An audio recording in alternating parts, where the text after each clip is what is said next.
ça va justement peut-être donner plus de résultats. En tout cas, Johnson, le voici, l'attaque. Oh, Johnson qui attaque même en touchant avec un crash qui part. Paul Menard qui est parti en travers. On se disait que cette course était extrêmement tranquille, extrêmement sage. Et bien voilà, on parlait de Jimmy Johnson, il y a eu ce décalage, Johnson a eu marre. C'est fini pour Kyle Busch, c'est fini. Paul Menard. Kyle Larson aussi.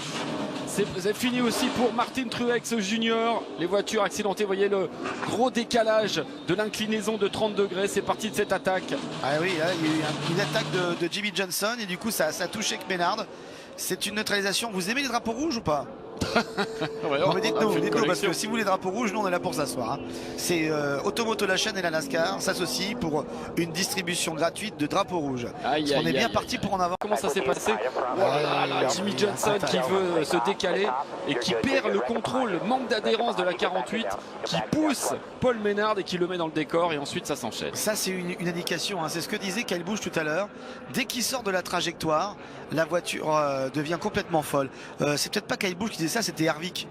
Et on a vu comment la voiture de Jimmy Johnson a vraiment fait un sursaut, un gros sursaut latéral et est venu percuter Paul Menard. Tout ça n'est pas volontaire bien sûr. Non, mais on vient d'assister à un truc qui est rarissime, c'est quand même une erreur de jugement de Jimmy Johnson. Ce qui arrive très très rarement parce que c'est clairement lui qui n'a pas contrôlé le dépassement. Oui, la dernière grosse erreur de jugement de Jimmy Johnson, c'est lors du dernier tour à Charlotte, sur le Roval. Ah oui, ça lui a coûté sa place dans les playoffs d'ailleurs, sa qualification, puisqu'il avait voulu gagner la course plutôt que de rester sagement deuxième. Ça lui a coûté sa place, oui et non. On en reparlera un peu plus tard.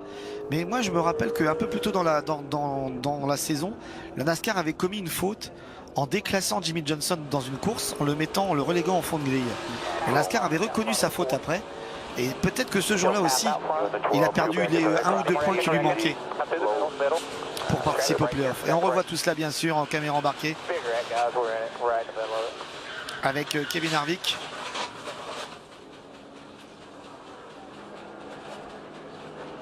Et on va revoir, je pense, avec Mac Murray maintenant.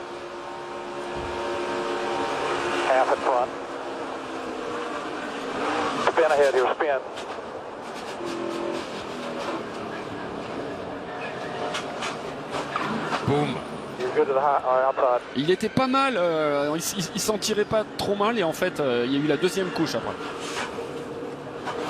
Ces caméras embarquées sont fantastiques hein, pour nous faire mettre...